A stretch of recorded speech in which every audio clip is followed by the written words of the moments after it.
Hello കൂട്ടുകാരെ, പുതിയ ഒരു വീഡിയോയിലേക്ക് നിങ്ങൾക്ക് എല്ലാവർക്കും സ്വാഗതം. അപ്പോൾ ധാരാളം പേര് കുറേ സംശയങ്ങൾ എന്നോട് കമൻസ് വഴി ചോദിക്കാറുണ്ട്. അപ്പോൾ അവർ ചോദിക്കുന്ന ടോപ്പിക്സ് ഒക്കെ ഞാൻ ഇതിൽ വീഡിയോയിൽ ഉൾപ്പെടുത്താനായിട്ട് ശ്രമിക്കാറുണ്ട്. അപ്പോൾ ഇന്ന് നമ്മൾ സംസാരിക്കാൻ പോകുന്നത് യൂട്യൂബിൻ്റെ കമൻറ്റ് സെറ്റിങ്സിനെ കുറിച്ചിട്ടാണ് ഇന്ന് ഞാൻ ഷെയർ ചെയ്യാൻ പോകുന്നത്. അപ്പോൾ യൂട്യൂബിൻ്റെ കമൻസുമായിട്ട് ബന്ധപ്പെട്ടിട്ടുള്ള ഒന്ന് രണ്ട് പ്രധാന കാര്യങ്ങൾ നമ്മളിവിടെ ഇന്ന് സംസാരിക്കാം. അതായത് നിങ്ങളുടെ വീഡിയോയിൽ കമൻറ്റ് ആരൊക്കെ ചെയ്യണം, കമൻസ് ചെയ്യേണ്ടത് ഏതൊക്കെ തരത്തിലുള്ള കമൻസാണ് ചെയ്യേണ്ടത്, ഏതൊക്കെ കമൻസ് ചെയ്യരുത്, ഇങ്ങനെ ഉള്ള കാര്യങ്ങൾ നിങ്ങൾക്ക് തന്നെ ഡിസൈഡ് ചെയ്യാനായിട്ട് സാധിക്കും. ഇപ്പം നമ്മളുടെ ചാനലിൽ എങ്ങനത്തെ കമൻസ് വരാം, നമ്മൾ ഏതൊക്കെ കാര്യങ്ങൾ നമ്മളവിടെ റെസ്ട്രിക്റ്റ് ചെയ്യാം, ഇതൊക്കെ നമ്മൾക്ക് ഇവിടെ യൂട്യൂബിൽ തന്നെ അതിനായിട്ടുള്ള ഓപ്ഷൻസൊക്കെ ഉണ്ട്. അപ്പോൾ നിങ്ങൾ ഇപ്പോൾ ഒരു യൂട്യൂബർ ആണെങ്കിൽ മറ്റുള്ള പല യൂട്യൂബ് വീഡിയോസിലും പോയിട്ട് നിങ്ങൾ കമൻറ്റ് ചെയ്യാറുണ്ട് അല്ലേ? അപ്പോൾ കമൻറ്റ് ചെയ്യുമ്പോൾ നിങ്ങൾ ശ്രദ്ധിക്കേണ്ട ഒന്ന് രണ്ട് കാര്യങ്ങളെക്കുറിച്ച് നിങ്ങളോട് ഞാൻ ഇന്ന് സംസാരിക്കുക. ഇത് പ്രധാനമായിട്ടും പുതിയ യൂട്യൂബേഴ്സിന് വേണ്ടിയിട്ടാണ് ഉദ്ദേശിക്കുന്നത്. പഴയ എക്സ്പീരിയൻസ്ഡ് ആയിട്ടുള്ളവർക്കൊക്കെ ആണെങ്കിൽ ഇത് അറിയാമെന്ന് ഞാൻ വിചാരിക്കുന്നു. അപ്പോൾ ഇപ്പോൾ നമ്മൾ ഒരു വീഡിയോ അപ്ലോഡ് ചെയ്താൽ നമുക്ക് കുറേ നല്ല കമൻസ് വരും, കുറേ മോശമായിട്ടുള്ള കമൻസ്, ചിലത് സ്പാം ഒക്കെ ആയിട്ട് വരും. പിന്നെ ഈ സ്പാം കമൻസ് വന്നിട്ട് നമുക്ക് മാത്രമേ കാണാനായിട്ട് സാധിക്കുള്ളൂ, മറ്റുള്ള ഒരാൾക്ക് അത് കാണാനായിട്ട് സാധിക്കില്ല. അതെന്തുകൊണ്ടാണെന്ന് വെച്ചാൽ ഞാൻ ചില വേർഡ്സ് വന്നിട്ട് എൻ്റെ കമൻറ്റ് സെക്ഷനിൽ ബ്ലോക്ക് ചെയ്തിട്ടുണ്ട്. ഇപ്പോൾ സബ്സ്ക്രൈബ് ചെയ്യുക, സബ് ടു സബ്, ഇങ്ങനെയുള്ള വേർഡ്സൊക്കെ യൂസ് ചെയ്താൽ അതെൻ്റെ കമൻറ്റ് സെക്ഷനിൽ കാണിക്കില്ല. പിന്നെ നിങ്ങളുടെ അങ്ങനത്തെ കമൻസ് വന്ന് സ്പാമിൽ പോകും. അപ്പോൾ ഇങ്ങനെയുള്ള കാര്യങ്ങൾ നിങ്ങൾ പ്രധാനമായിട്ടും ശ്രദ്ധിക്കണം. അത് മാത്രമല്ല, അടുത്തൊരു കാര്യം, നിങ്ങളുടെ ചാനലിൻ്റെയോ വീഡിയോയുടെയോ ലിങ്ക് ഒരിക്കലും കമൻറ്റ് സെക്ഷനിൽ ഒരു കമൻറ്റിൻ്റെ കൂടെ നിങ്ങൾ ഇടാനായിട്ട് പാടില്ല. അപ്പോൾ അത് ചാനലിന് നമുക്ക് പ്രശ്നമുണ്ടാകും ഭാവിയിൽ.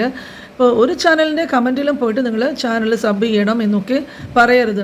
ഒരിക്കലും ഈ ഒരു വേർഡ് എഴുതിയിട്ട് ഒരു ഡോട്ടൊക്കെ ഇട്ടിട്ട് പിന്നെ ഈ ഒരു വേർഡ് ഇട്ടാൽ യൂട്യൂബ് അതൊരു ലിങ്കായിട്ട് പരിഗണിച്ചിട്ട് അത് സ്പാമിലേക്ക് പോകും. ഏത് ലിങ്ക് പോസ്റ്റ് ചെയ്താലും നമ്മൾ ഒരു ലിങ്കും പോസ്റ്റ് ചെയ്യരുത്, അത് സ്പാമായിട്ടാണ് പോകുന്നത്. അപ്പോൾ ഇങ്ങനെ ചെയ്യുന്നതിൻ്റെ ഏറ്റവും വലിയ പ്രശ്നം എന്താണെന്ന് നിങ്ങൾക്കറിയാമോ? ഇപ്പോൾ എനിക്ക് സാധാരണ ഇതുപോലുള്ള കമൻസ് വന്നാൽ ഞാൻ ഡിലീറ്റ് ചെയ്യും. അപ്പോൾ ചില വലിയ വലിയ യൂട്യൂബേഴ്സ് എന്താ ചെയ്യുന്നതെന്ന് വെച്ചാൽ ഇങ്ങനത്തെ കമൻസൊക്കെ പോകുമ്പോഴേക്കും അവർ നിങ്ങളുടെ കമൻസ് റിപ്പോർട്ട് ചെയ്യാനായിട്ടുള്ള സാധ്യതയുണ്ട്.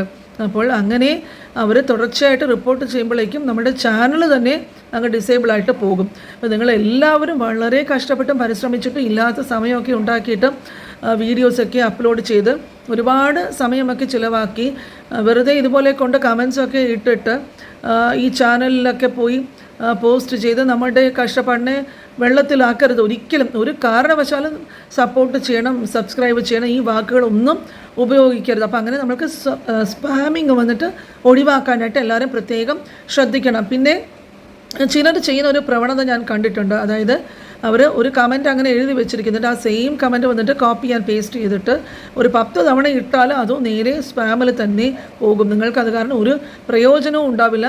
അതുകൊണ്ട് എന്താ ചെയ്യേണ്ടതെന്ന് വെച്ചാൽ നിങ്ങൾ നല്ല രീതിയിലുള്ള കമൻസ് മാത്രം എടുക്കുക. അപ്പോൾ ഞാൻ ഈ കമൻസിനെ പറ്റിയിട്ട് മുമ്പും ഒരു വീഡിയോ ചെയ്തിട്ടുണ്ടായിരുന്നു. അപ്പം നമ്മൾ നല്ല രീതിയിൽ കമൻസ് ഇടുമ്പോഴേക്കും ചാനലിൻ്റെ ഓണറിന് അത് ഇഷ്ടപ്പെടുകയാണെങ്കിൽ അത് നിങ്ങളുടെ കമൻസ് പിൻ ചെയ്യാനായിട്ട് ഇടവരും. അപ്പോൾ അങ്ങനെ നമ്മുടെ കമൻസ് പിൻ ചെയ്താൽ പിന്നെ വരുന്നവരൊക്കെ ഈ ആദ്യം പിൻ ചെയ്ത കമൻസിൻ്റെ താഴെയാണ് പിന്നെയുള്ള കമൻസൊക്കെ വരുന്നത്. അപ്പോൾ അതൊക്കെ കണ്ടിട്ട് നമ്മുടെ ചാനലിൽ ചിലർക്കെങ്കിലും ഒന്ന് വന്ന് നോക്കാനുള്ള താല്പര്യം കാണാം. അങ്ങനെ നമ്മൾക്ക് കൂടുതൽ വ്യൂസും സബ്സ്ക്രൈബേഴ്സിനും ഒക്കെ കിട്ടാനുള്ള സാധ്യതയുണ്ട്. അപ്പോൾ ഇതുപോലെ നേരായിട്ടുള്ള വഴികളിലും കൂടെ മാത്രം നമ്മൾ മുമ്പോട്ട് പോകാനായിട്ട് ശ്രദ്ധിക്കുക. പിന്നെ അതുപോലെ മോശപ്പെട്ട കമൻസ് ഇങ്ങനെ തുടരെ ഇടുമ്പോഴേക്കും ഇപ്പോൾ ഒരേ ആളാണ് വേറെ പല ഐഡിയിൽ നിന്നും ചെയ്താലും അതൊക്കെ സ്പാമായിട്ടും റിപ്പോർട്ടിലും ഒക്കെ പോവുകയാണെങ്കിൽ ഉടനെ ഇല്ലെങ്കിലും യൂട്യൂബിൻ്റെ AI-ക്ക് എല്ലാം അറിയാം. അപ്പോൾ ഒരാൾ തന്നെ പല ഐഡിയിൽ നിന്നുമൊക്കെ പോവുകയാണെങ്കിൽ അതൊക്കെ കണ്ടുപിടിക്കാനായിട്ട് ഇന്നത്തെ ആർട്ടിഫിഷ്യൽ ഇൻ്റലിജൻസ് അത്രയേറെ ഗ്രോ ചെയ്ത് കഴിഞ്ഞു.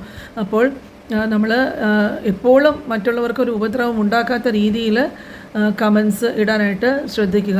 അപ്പോൾ നല്ല നല്ല കമൻസ് മാത്രം നല്ല രീതിയിൽ ഇടുക. അപ്പോൾ അവർക്ക് തന്നെ അറിയാം. ഇപ്പോൾ ഇതുവരെയും നമ്മൾ ആ ചാനലിൽ പോയിട്ട് കമൻറ്റ് ഇടാത്ത ഒരാളാണെങ്കിൽ ഇതൊരു പുതിയ ആളാണെന്ന് ആ ഒരു വീഡിയോയ്ക്ക് താഴെ വരുന്ന കമൻസിനെല്ലാം സാധാരണ എല്ലാവരും തിരിച്ചു പോയി കമൻറ്റ് ചെയ്യാറുണ്ട്. അപ്പോൾ ആ കൂട്ടത്തിൽ നമ്മളുടെ കമൻറ്റിന് അവർ തീർച്ചയായിട്ടും തിരിച്ചു വരും. ഇപ്പോൾ സബ്സ്ക്രൈബ് ചെയ്തിട്ടില്ലെങ്കിൽ അവർ തന്നെ അത് നോക്കി ചെയ്യുകയും ചെയ്യും. അപ്പോൾ പ്രധാനമായിട്ടും ഇപ്പോൾ ചിലരൊക്കെ ഇങ്ങനെ ഇത് കൂട്ടായിട്ടുണ്ട് അങ്ങനെയൊക്കെ പറയുന്നുണ്ട്, അതൊന്നും കുഴപ്പമില്ല. പക്ഷേ ഈ സബ്സ്ക്രൈബ് ചെയ്യുന്നത്, തിരിച്ചു വരുന്നതും അങ്ങനത്തെ കാര്യങ്ങളൊക്കെ ഒരുപാട് മെൻഷൻ ചെയ്യാതെ ഇരിക്കുക. അതുപോലെ സെയിം കമൻസ് തന്നെ റിപ്പീറ്റഡ് ആയിട്ട് എല്ലാവർക്കും ഒരേ കമൻറ്റ് വെച്ചിട്ട് നമ്മൾ അയക്കുകയാണെങ്കിൽ അതും യൂട്യൂബിൻ്റെ സ്പാമിൽ ഉടനെ ഇപ്പോൾ. അപ്പോൾ ഇതൊക്കെ കണ്ടുപിടിക്കാനായിട്ട് യൂട്യൂബിന് പ്രത്യേകം വഴികളുണ്ട്. അപ്പം നമ്മൾ വിചാരിക്കുക ആദ്യം കുറച്ച് ദിവസമൊക്കെ, പിന്നെ കമൻസ് ഇടുന്നത് തന്നെ ബ്ലോക്ക് ആക്കും കുറേ ദിവസം യൂട്യൂബ്. നമ്മൾക്ക് ആർക്കും പോയി കമൻസൊക്കെ പിന്നെ താൽക്കാലികമായിട്ട് കുറേ നേരത്തേക്ക് നമുക്ക് കമൻറ്റ് ചെയ്യാൻ പറ്റാത്ത ഒരവസ്ഥ വരും. അപ്പോൾ പലരും ഇങ്ങനെ സംശയമായിട്ട് ചോദിക്കാറുണ്ട്, എനിക്കിങ്ങനെ കമൻറ്റ് ചെയ്യാനായിട്ട് പറ്റുന്നില്ല, എന്ത് പറ്റി എന്നൊക്കെ പറഞ്ഞ് ചോദിക്കാറുണ്ട്. അപ്പോൾ നമ്മളുടെ കമൻസൊക്കെ ഈ സ്പാമിലൊക്കെ പോകുമ്പോഴാണ് സാധാരണ യൂട്യൂബ് ഇങ്ങനെ നമ്മുടെ കമൻസൊക്കെ ബ്ലോക്ക് ചെയ്ത് കുറേ നേരത്തേക്ക് വെക്കുന്നത്. അപ്പോൾ അങ്ങനത്തെ കാര്യത്തിനൊന്നും പോകാതെ അറിയാത്ത കാര്യങ്ങളുണ്ടെങ്കിൽ അത് എവിടെയെങ്കിലും നോക്കിയിട്ട് ആ സംശയമൊക്കെ മാറിയിട്ട് മാത്രമേ യൂട്യൂബിൽ നിങ്ങൾ എന്തെങ്കിലും ചെയ്യാൻ പാടുള്ളൂ. കാരണം പല പ്രശ്നങ്ങളും നിസ്സാരമായിട്ട് ആദ്യം ഒരു നോട്ടത്തിൽ തോന്നുമെങ്കിലും അതൊരു വലിയ ഒരു പാറയായിട്ട് മാറുന്നത് വളരെ സാധാരണമായിട്ടുള്ളൊരു കാര്യമാണ്. പിന്നെ നമ്മളിട്ടിട്ട് നെട്ടോട്ടോട് എന്താ ചെയ്യേണ്ടതെന്നുള്ളത് കണ്ടുപിടിക്കാനും അതിനുള്ളൊരു വഴിയുമൊക്കെ ആലോചിച്ചിട്ട് അങ്ങോട്ടും ഇങ്ങോട്ടും ഓടാൻ തുടങ്ങും. അപ്പം എപ്പോഴും നമ്മൾ നല്ല രീതിയിൽ യൂട്യൂബിനെ കുറിച്ചിട്ടുള്ള കാര്യങ്ങൾ, യൂട്യൂബിൻ്റെ പോളിസീസും അപ്ഡേറ്റ്സും എന്തൊക്കെയാണ് അവരുടെ റൂൾസും ഇതിനെക്കുറിച്ചൊക്കെ നല്ലവണ്ണം നമ്മൾ മനസ്സിലാക്കാൻ സമയം കിട്ടുമ്പോഴൊക്കെ ഇതുപോലത്തുള്ള വീഡിയോസൊക്കെ, മുൻപിലുള്ള വീഡിയോസും ഇങ്ങനത്തെയൊക്കെ ചെന്ന് നോക്കുക. എൻ്റെ വീഡിയോസ് മാത്രമല്ല, ഈ മേഖലയിൽ വലിയ വലിയ യൂട്യൂബേഴ്സിൻ്റെ ഒരുപാട് വീഡിയോസൊക്കെ വരാറുണ്ട്.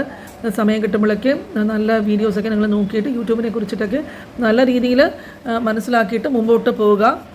നമുക്ക് അതുവഴി നല്ല എക്സ്പീരിയൻസ് ഇതിൽ പ്രവർത്തിക്കാനായിട്ട് വന്ന് കഴിയുമ്പോഴേക്ക് നമ്മൾക്ക് തന്നെ ഒരു കോൺഫിഡൻസും കൂടും. അപ്പോൾ നമ്മൾക്കിനിയിപ്പോൾ ധൈര്യമായിട്ട് മുമ്പോട്ട് പോകാം, പ്രശ്നങ്ങളൊന്നും ഇല്ലാതെ എന്നുള്ളൊരു ചിന്തയും വരാൻ തുടങ്ങും. അപ്പോൾ നമ്മുടെ ചാനലിൻ്റെ ഗ്രോത്തിന് അത് വളരെ സഹായകരമായിരിക്കും. അപ്പോൾ ഇതുപോലുള്ള ധാരാളം വിഷയങ്ങൾ ഞാൻ എപ്പോഴും ചർച്ച ചെയ്യാറുണ്ട്, എന്നും ഞാൻ വീഡിയോസ് അപ്ലോഡ് ചെയ്യുന്നുണ്ട്. അപ്പോൾ കാണാത്ത കൂട്ടുകാരുണ്ടെങ്കിൽ ചാനലിൽ പഴയ വീഡിയോസൊക്കെ കാണുക. നിങ്ങളുടെ ഫ്രണ്ട്സും നിങ്ങളുടെ ഫാമിലിയിൽ യൂട്യൂബേഴ്സൊക്കെ പുതിയതായിട്ടുള്ളവരൊക്കെ ഉണ്ടെങ്കിൽ അവരുമായിട്ട് വീഡിയോസൊക്കെ ഷെയർ ചെയ്യുക, ലൈക്ക് ചെയ്യാനായിട്ട് മറക്കരുത്. അപ്പോൾ ഇതുപോലെയുള്ള നല്ല സപ്പോർട്ട് എനിക്ക് കിട്ടിയിട്ടുള്ള ഒരു ഫാമിലി, വളരെ നല്ലൊരു ഫാമിലിയാണ് എനിക്ക് യൂട്യൂബിൽ നിന്ന് കിട്ടിയിരിക്കുന്നത്. ഓരോരുത്തരോടും ഓരോ മെമ്പറിനോടും എനിക്ക് പ്രത്യേകം നേരിട്ട് കണ്ട് നന്ദി പറയാൻ പറ്റില്ലല്ലോ അല്ലേ. അങ്ങനെ ഒരുപാട് പേര്, കുറച്ച് പേരൊക്കെ പറഞ്ഞിരുന്നു എവിടെയാണ് നാട്, വരുമ്പോഴേക്കൊന്ന് പറയണേ, നേരിട്ട് കാണാൻ ആഗ്രഹമുണ്ട്. അപ്പോൾ തീർച്ചയായിട്ടും എല്ലാവർക്കും അറിയാവുന്ന പോലെ എൻ്റെ നാട് ട്രിവാൻഡ്രമാണ്. അപ്പോൾ ഞാൻ ട്രിവാൻഡ്രത്ത് വരുന്ന സമയം നമുക്ക് എപ്പോഴെങ്കിലും കാണാൻ പറ്റുമെങ്കിൽ തീർച്ചയായിട്ടും നമുക്ക് കുറച്ചുകൂടെ ഇങ്ങനെ പോവട്ടെ. അപ്പോൾ എന്തായാലും നമുക്ക് കാണാനായിട്ട് ശ്രമിക്കാം. അപ്പോൾ ഇതുപോലെയുള്ള വീഡിയോസുമായിട്ട് ഇന്ന് രാവിലെ 9 മണിക്ക് ഞാൻ നിങ്ങളുടെ അടുത്ത് വരും. അപ്പോൾ ഇതുപോലെ തുടർന്നും സപ്പോർട്ട് ചെയ്യുക. നമ്മൾ ഒത്തൊരുമയോടെ മുമ്പോട്ട് പോയി തീർച്ചയായിട്ടും വിജയത്തിലോട്ട് തന്നെ നടന്ന് ചെല്ലാം. അടുത്ത വീഡിയോയുമായിട്ട് നാളെ 9 മണിക്ക് കാണുന്നവരെ എല്ലാവർക്കും ബൈ.